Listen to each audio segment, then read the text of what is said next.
Peace. This is a Meat and Potato Sorcery production starring myself, the Water Alchemist, and today's topic for the occult family is, what are your ancestors trying to tell you? Now, the deck I will be using is the Hoodoo Tarot, and you have a choice of 1, 2, 3, or 4. Don't vacillate. Trust and follow your first mind. So again, that's numbers 1 through 4, and I will deliver the message of what your ancestors are trying to tell you.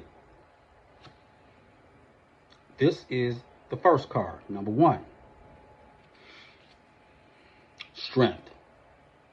So, basically, what your ancestors are trying to tell you is that you're going to have the strength not only to stand up for your convictions, you're also going to have the strength to love someone, to learn to trust again. They're also willing to tell you this message. You're going to start having to be a good listener.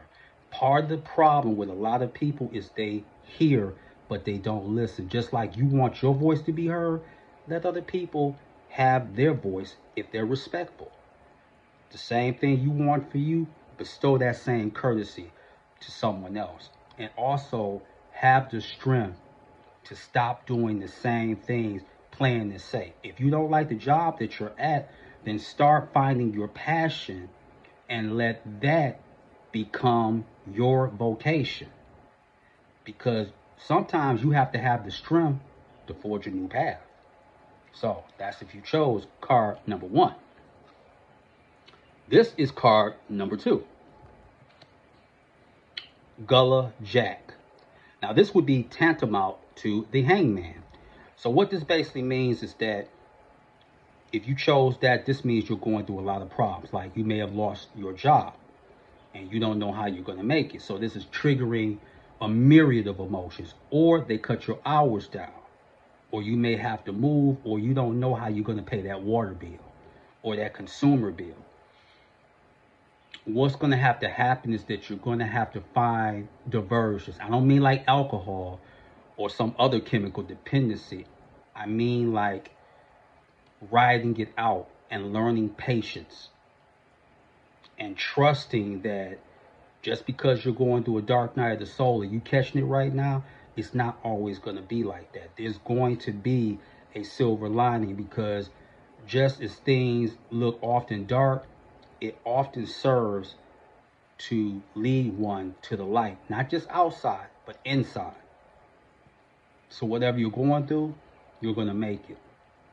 And also, don't do nothing that you're going to regret. Don't make a bad situation worse. Like you may want to try and engage in some criminal activity or borrow money from a friend. And then once you got what you want, you're going to take your time paying that loan back or whatever. So you don't want to fall out over money. And then we also got to look at ourselves. Sometimes maybe we got a little too lackadaisical and we thought things were never going to change. So ride it out. The Hangman is all about right now. It's really nothing you can do.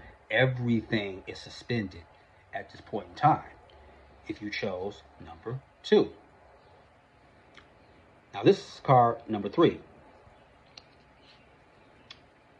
10 of coins.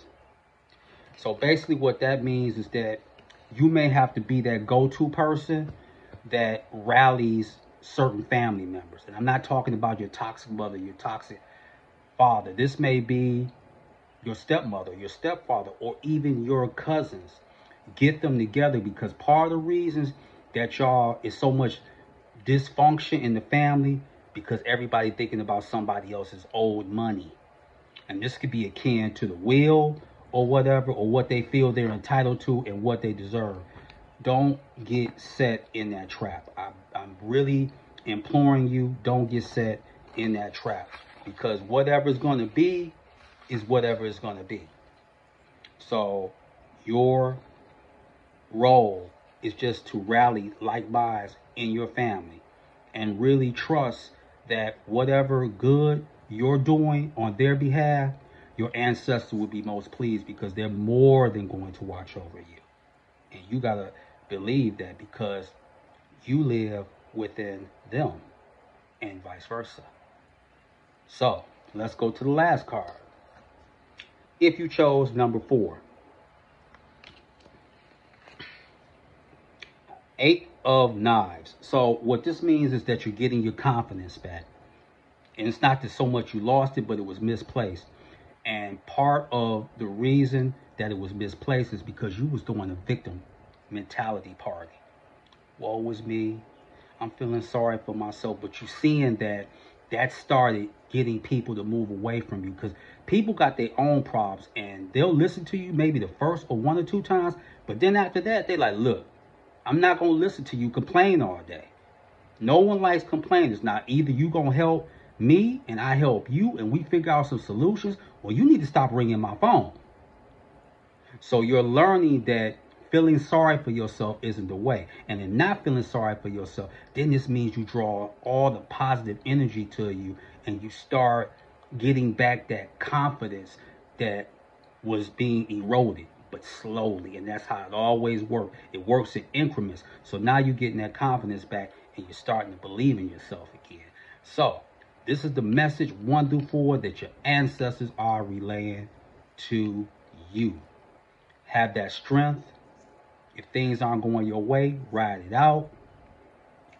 Do the thing that's right for you and your family members that are in agreement with it.